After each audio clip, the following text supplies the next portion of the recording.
Coach, thank you for joining us on the call today. If you would take a minute to tie up the game against Houston and talk about, if you would, what you expect to see Saturday when you head to Greenville to face ECU. Yeah, after the game, I was really proud of the way the kids fought, the way the kids competed. The team that played in the cherry and white in the second half, they would give anybody in the country a really good game and be tough to beat. So I was proud of how they came out in the second half, how they prepared all week. Obviously, we came up a little bit short against a really good football team, but we competed the entire time, and there's a lot of things to build on. We were harped on really trying to get the run game going. In the second half, I think we put up about 150 in just one half. So, there's a lot of things to build on. The kids had a good night of practice last night, and just excited to go down to Greenville and play a really good ECU team that has a dynamic passing attack, one of the best passing attacks in the country, playing really good as a team, and you can just see them getting better and better every week. So we know going on the road in this conference, you've got to play your best, and so that's what we're getting ready to do this week against a really good opponent. We'll take questions for Coach Geoff Collins, please. Star 1 on your telephone keypad to join the queue, then the operator will introduce you. We'll go next to Mark Narducci with Philadelphia Inquirer. Geoff, Hey, hi, how you doing? I'm just curious to know if you guys sent any complaints about any of the calls to the AAC office after the game. I know that was the topic of conversation after the game. And obviously we look at every single play just like we do every single week. Typically we've sent about probably 4 or 5 clips just to get answers to, respectfully find out what the calls were and what we can do a better job of. And this week it was probably triple that number just to get clarification, to make sure we're understanding exactly what how we're going to be calling games in this league. So that's about it. The other thing is Trayvon Williams. I know you've been banged up at running back. He had a carry at 11 yards. Do you anticipate maybe seeing him more carry the ball? Well, that was actually the plan going in. Regardless, he plays receiver for us, and we do some things. We're motioning back into the backfield, and that was the plan going in. Regardless, but then we were getting a little bit banged up, and he provided a spark for us. So initially going into the week, he's been really doing good in practice. So it was his time, it was his game, and now we'll hopefully build on the things that he does well. Thank you. We'll go next to Dan Tortora with WakeUpCallDT.com. Hey, Dan. Good afternoon, Coach. How are you? Doing great.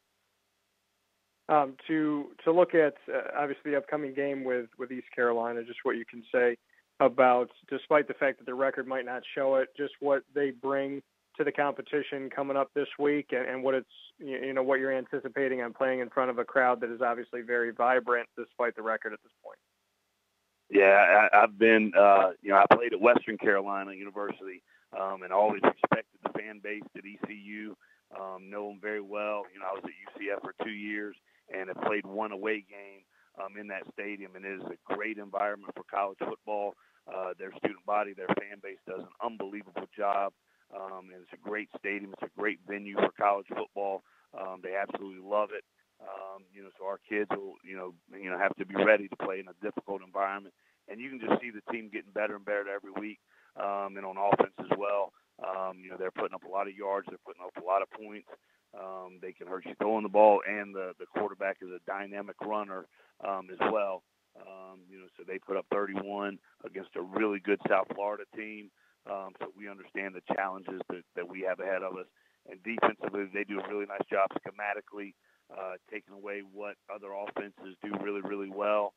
So we've got to be ready to adjust, because every week you can see a little bit different flavor out of their defense, what their base concepts are going to be, and base split packages are going to be week to week. They do a good job of changing them up, and they've got some experienced linebackers that do a good job making all the calls, all the checks to put them in the right spot to defend what you do well. And then on your side, when it looks offensively for you with Logan at quarterback, just what you can say you've taken away from him for the first 5 games of this season moving forward. Right, yeah, I thought he came out, had 3 really good games, and I think collectively, not just that position, but collectively we struggled on offense against South Florida. Didn't put up the kind of performance that we all wanted to have and we had planned to have. But then I thought we came out against Houston, and especially once we started hitting things late in the second quarter and on to the second half. I thought some things started clicking offensively, got into a rhythm, and that's the way it needs to be moving forward for the rest of the season. Just keep getting better and better and better. Everybody's talked about, the youth that we have, but we're excited about the youth. We're excited about how they keep getting better the more experiences they have against really good competition on both sides of the ball. We think the future is bright, and we just got to keep working every single day to get better at every phase of what we do as a team. Thank you, Coach. I appreciate your time. Thank you. We'll go next to Sean Pastor with Owls Daily. Hey, Sean. Hey, Geoff. So, you're 5 games in now, and offense hasn't scored a touchdown in the first quarter. I was just, curious, is that something you've taken note of or addressed with the team, and then particularly, going on the road this week, the, importance of starting fast? Absolutely. The big emphasis last week was, we had to win first down because we didn't win very many first downs against South Florida.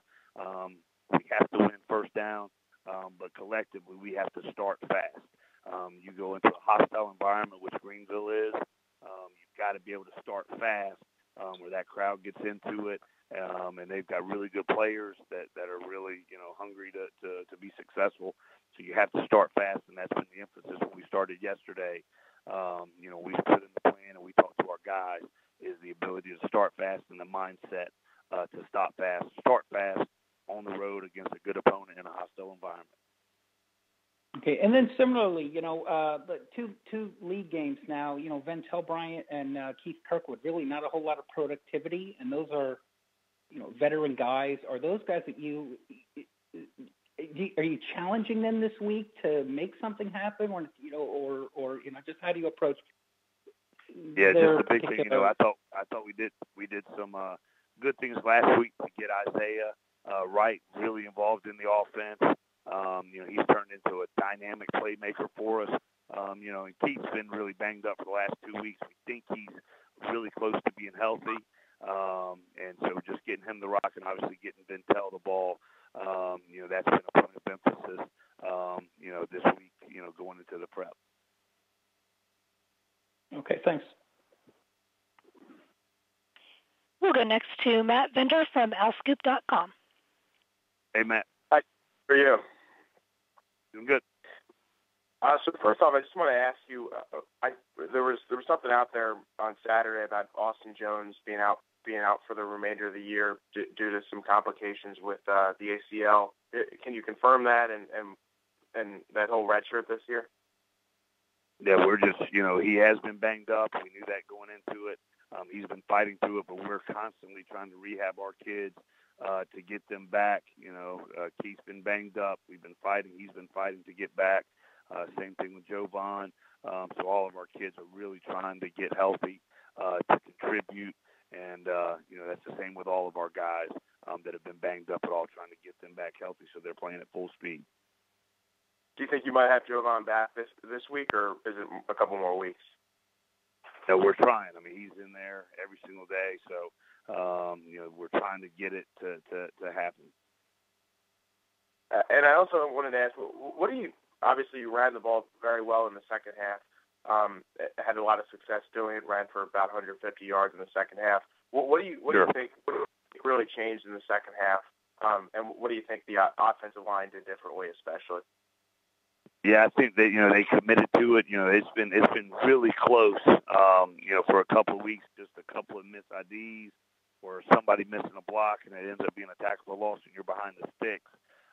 But just collectively came together. We were getting the IDs down, we were getting the target points down, and then just fundamentally, and then getting movement at the first level of the defense. I thought it all clicked. Rock, I thought, ran really hard. So did David. And then Trayvon came in and popped off that really nice run and finished it off. in an explosive fashion. So I think there's a little bit of confidence. They're still working every single day just to make sure we've got the IDs and we're creating movement and the guys are hitting the holes that are there and running the ball effectively. And considering ECU gives up, I think, almost 298 yards on the ground per game, do you feel pretty confident about your ground game going into this week? Yeah, just the big thing that we always do is we worry about ourselves. We got fundamentals that we have to improve on every day. We have techniques we got to improve on every single day. And really it matters, what we're doing on a daily basis to get better and establish that mindset to run the ball. And, we know that we've got to be ready because the thing that East Carolina does a really nice job of is the things that you do well, they make sure they're loaded up in the box or getting some pressures for those points of attack. So we got to be ready to make adjustments to be able to run the ball effectively and efficiently. All right, thank you, Geoff. Appreciate it. Thanks. Coach, we thank you for your time today. We look forward to hearing from you again next Monday. Absolutely. Thank you, bud.